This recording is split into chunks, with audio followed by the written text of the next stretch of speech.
Hello बच्चों, कैसे हो। आज इस वीडियो में हम क्लास 6 साइंस चैप्टर 3 पदार्थों का पृथक्करण पढ़ेंगे। इससे पहले वाले वीडियो में हमने पढ़ा था तत्व की परिभाषा, यौगिक किसे कहते हैं, मिश्रण किसे कहते हैं, मिश्रण कितने प्रकार के होते हैं, समांगी मिश्रण, विषमांगी मिश्रण, इन सब के बारे में पढ़ा था हम लोग ने। अब इसके बाद इस वीडियो में हम पढ़ेंगे पृथक्करण की कुछ विधियां।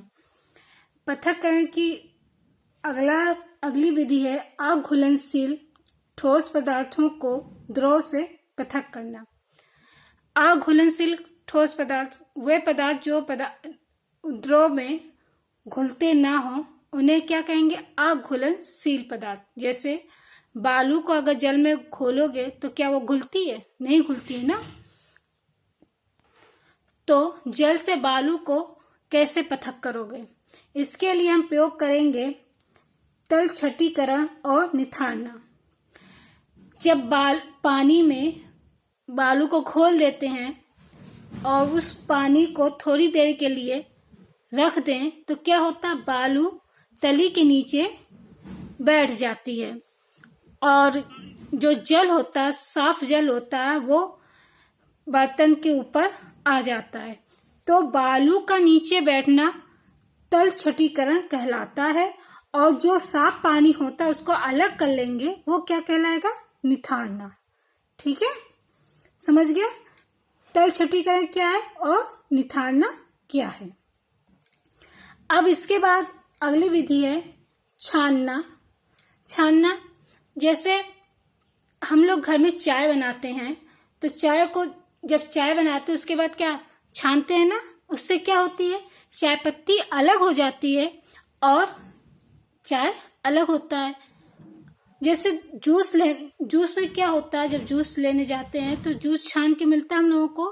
तो क्यों छानते हैं? उससे जो फल के बीज होते हैं वो अलग हो जाते हैं और फल का जूस हमें मिल जाता है। ये हो गया छानना। अब छानना पत्र। छन्ना पत्र क्या होता है? जैसे पानी में सूक्ष्म कण होते हैं, उनको छानने के लिए छानना पत्र होता है, जिसको सोक्ता कहते हैं, उसका प्रयोग किया जाता है। अब इसके बाद है अपकेंद्रण विधि। अपकेंद्रण विधि क्या होता है? दूध से क्रीम बाहर निकालने में अपकेंद्रण विधि का प्रयोग किया जाता है।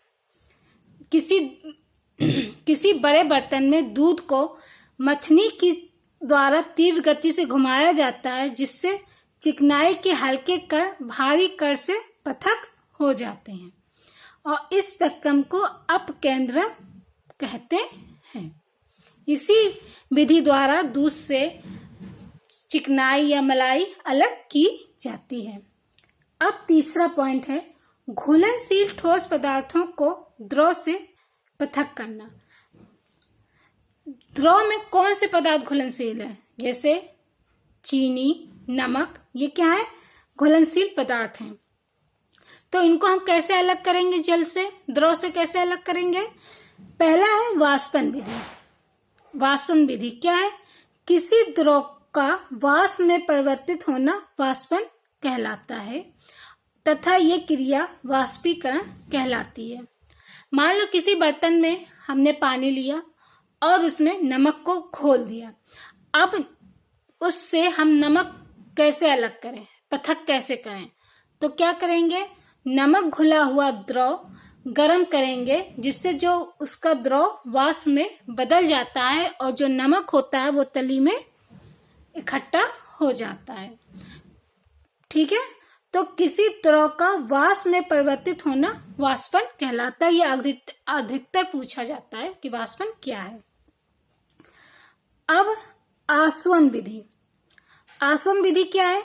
किसी विलयन से वाष्पीकरण और संघनन विधि द्वारा शुद्ध द्रव को प्राप्त करने की प्रक्रिया को आसवन कहते हैं।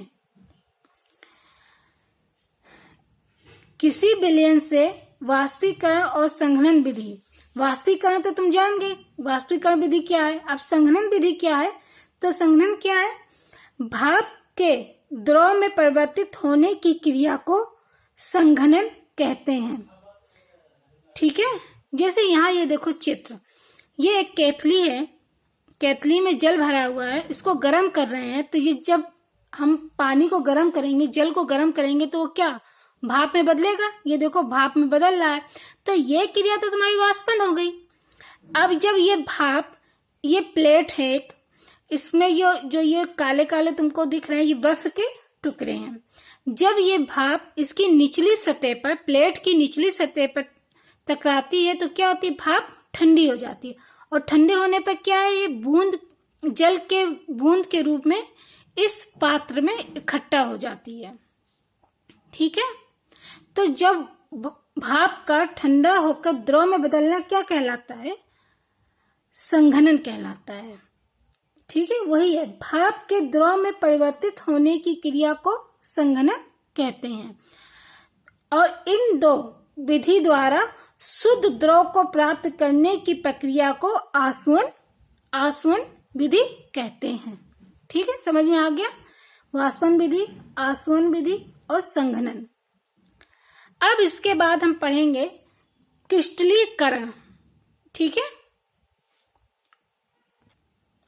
इसमें क्या होता है, किसी पात्र में हम पानी लेते हैं, फिर इसमें फिटकरी का घोलते हैं, और इसमें फिटकरी तब तक घोलते रहते हैं जब तक कि पानी में फिटकरी का घुलना बंद ना हो जाए।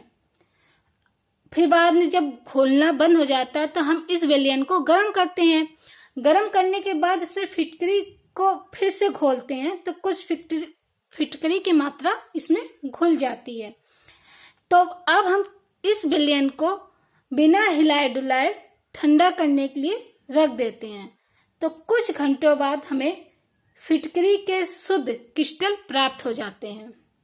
इसी प्रक्रिया को हम क्या कहते हैं, क्रिस्टलीकरण कहते हैं। ठीक है, अब अगला पॉइंट है दो अमिश्रित द्रवों को पृथक करना। तो दो अमिश्रित द्रव कौन होंगे, जल हो गया। जल में अगर हम तेल को घोलते हैं तो क्या घुलता है, नहीं घुलता है ना। तेल क्या होता है, पानी की ऊपरी सतह पर तैरता रहता है, ऊपरी सतह पे दिखाई देता है। इसके लिए क्या करते हैं, मिट्टी का तेल और पानी का जो मिश्रण होता है उसको हम पृथककारी कीप की स्टॉप कॉक में रखते हैं। ये एक यंत्र, एक उपकरण होता है, उसमें रखते हैं।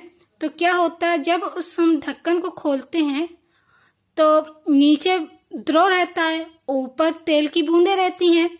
तो जब खोल देते हैं तो नीचे का द्रव दूसरे पात्र में आ जाता है और ऊपर क्या रह जाती है, एक दो बूंदें तेल की रह जाती हैं। ऐसे हम पानी में मिश्रित तेल को अलग कर लेते हैं। अब अगला है चुंबकीय पृथक्करण विधि। इस विधि में क्या होता है, इस विधि द्वारा बड़े बड़े कारखानों में रद्दी मिश्रण से लोहे के अवयवों का पृथक किया जाता है, अवयवों को पृथक किया जाता है। चुंबक किन वस्तुओं को अपनी ओर आकर्षित करता है, लोहे की बनी वस्तुओं को अपनी ओर आकर्षित करता है ना। तो ये चुंबकीय पृथक्करण विधि हुई। अब अगला पॉइंट है क्रोमेटोग्राफी। क्रोमेटोग्राफी क्या है, क्रोमेटोग्राफी क्या है, रंगों के पृथक्करण की विधि क्रोमेटोग्राफी कहलाती है। इसके द्वारा हम रंगों में पाए जाने वाले अवयवों को पृथक करने में इसका उपयोग करते हैं। क्रोमेटोग्राफी जैसे हमें जो आसपास जो वस्तुएं, रंग बिरंगी वस्तुएं दिखाई देती हैं, आवश्यक नहीं है कि वही उनका मूल रूप रंग हो, ऐसा आवश्यक नहीं है। इसके लिए तुम्हें एक हम क्रिया करके दिखाते हैं। इसके लिए हमें आवश्यकता होती है एक चाक की। ठीक है, ये चाक लिया हमने। इस चाक के चारों ओर हम स्याही लगा देंगे, नीले रंग की स्याही। अब स्याही ना हो तो हम ये नीले रंग का स्केच भी प्रयोग कर सकते हैं। देखो,